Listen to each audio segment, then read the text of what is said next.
We are now joined by Christo, the Managing Director of UVEX. Hi, Christo. Thank you for sharing some of your time with us. We do appreciate it. And also thank you for your presentation this morning. I thoroughly enjoyed it. Perfect, thank you. I've put together a few questions for you. Don't worry, they're not too difficult. Just if you can share some information with us. First off, how can we go about changing the existing perspectives of budget over safety or PPE as a grudge purchase and the one-size-fits-all view that employers have about personal protective equipment? I think it's, like Alan, who had the presentation, which was very much focused on you're not protecting an employee, you're protecting an employee who's a father or a mother and they've got kids, they've got, it's an individual that's got a story. It's not a box ticking exercise to say, because the matrix says I've got to have that, there's the product and off we go. Because if we really think about the individual we are protecting, then we will make better decisions. Because if you take that same guy that's making that very short-sighted decision around just what the budget says, and you said, listen, so now I'm going to put your kid in there, would you make a different decision? I'm telling you now, they'll make a different decision. And then you go, okay, but why is it different if it's not? Surely because there's someone else that cares about that person as much as you care about your kid. So make the right decisions. Put the individual's name, story, everything in there, and then really think about what we're doing, because it's not an academic rubber stamp process. It shouldn't be. There's always a knock-on effect. And I think the same thing with what you said around the one-size-fits-all is think about that individual, that what he's wearing. So put a guy that's underground in mining, which already is hard to be. Now that guy's wearing a helmet, he's wearing a suit, he's wearing a glove, he's wearing earplugs, he's wearing a mask, he's wearing a goggle, he's wearing safety footwear. It's not natural, it's uncomfortable. Right. So make sure that he's protected well, make sure it's fit for purpose, because if it's not, he's at risk, he's uncomfortable. And the guys do it 8 hours a day, they do it 7 days a week sometimes. So, just again, put a name behind who you're protecting, and then, just make better decisions. Right.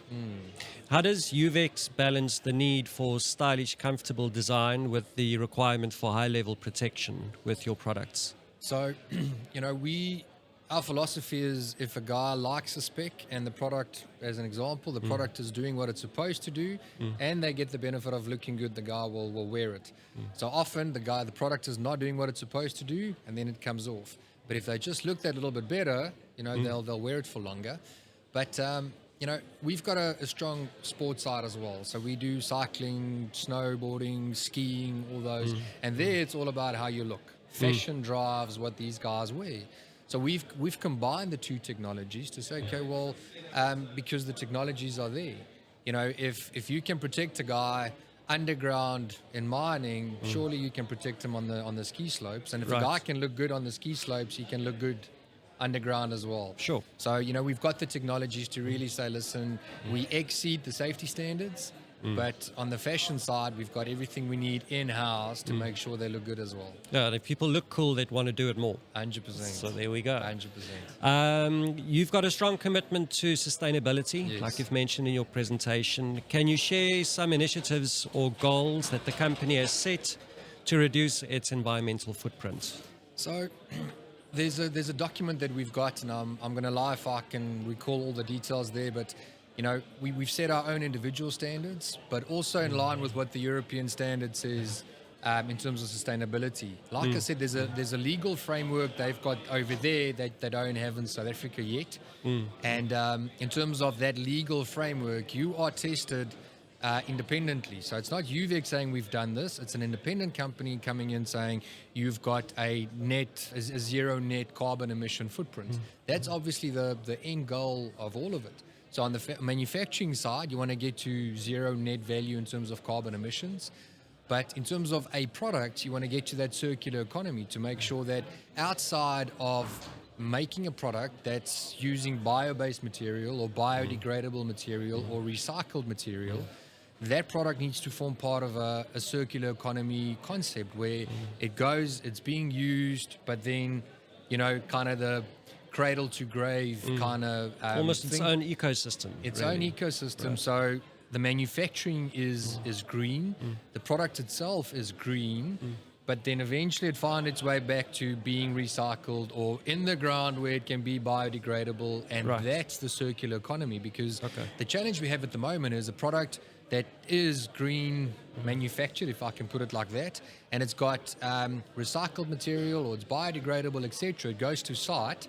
If it's not recycled from there, then you're only winning half the battle. You need to get that product back into the loop, back into that circular economy, so that it can, do that and not end up on a landfill. So zero to landfill is our target at the end of the day. Right, and you've got initiatives in place where you work with your clients in this regard as well? We're trying, but it's hard, So we have our initiatives where we say, okay, well, the product we've got here is recycled material. It's mass balanced polycarb and biodegradable sidearms, etc. So the product's ticking the box, the manufacturing is ticking the box. Can we just get something as basic as putting a box out there to say, fine, put the product back in the box. Don't put it into the bin, put it in that box. We'll come and fetch the box and then get everything back, and then from there we take it back to manufacturer. Well, us being the manufacturer, and we can put it back into that. But it's a culture you've got to change. It's a mindset. So imagine working with a mining company that's got 10,000 people on site. Getting them to wear their earplugs. That's one thing. That's one thing. Now you need to say, listen, so if you get rid of it, go to that particular box and do it. But there are initiatives in South Africa where they are recycling PVC boots or anything. So we're trying to really get into that system, but it is expensive. And if you can't hold hands with the end user, then it's a uphill battle. And that's why I asked the question in the audience to say, how many of you see sustainability as critical to your decision making? Not one hand went up. Surely some of them will say, listen, we understand it, but the model doesn't exist yet for them to say they can help us close that loop. Yes. And we'll get there. We're always a couple of years behind Europe. So we're making sure from our side that the day sustainability becomes an issue here, we can actually not jump on the bandwagon. We can say, listen, we've been doing it for years now. Yes. So, so always try and lead the way and try and drag people along and say, let's do it together at least. Right. So as an industry leader in safety, what do you believe are the most significant challenges or trends that will impact workplace safety and personal protective equipment? So I think one of the main issues we're facing is that procurement's making the decisions and not health and safety. So, I've been with UVEX now 18 years, and I've got to say, when I started out, there was more focus on the safety manager or the occupational hygienist making the decision. And now the decision lies with procurement more and more and more, because they need to tick the budget box and they need to say, listen, we need to save money, and we get it.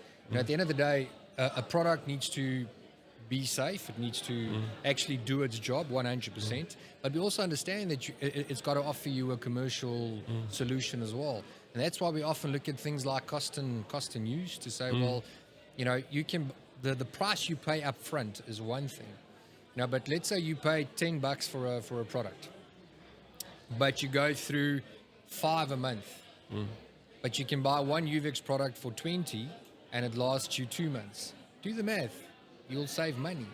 But procurement often just looks at that first initial invoice and say, well, no, can't afford this. So that's one. And I think sometimes the awareness on site is where things go missing. And the mindset that PPE is a garage purchase,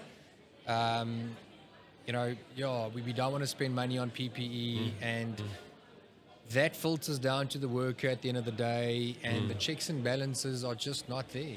Right. I think money makes the decision on what is being worn, not safety. Should be other way around. And that often leads to it just becoming a commodity, a pure commodity on site. And again, the individual goes missing, because we look at a balance sheet at the end of the day, and if it doesn't make sense, it falls away. But we can help you make that balance sheet work if you just engage with us and fit for purpose, and you will save money. Awesome. thank you so much for your time. And again, thank you for your presentation this morning. Perfect.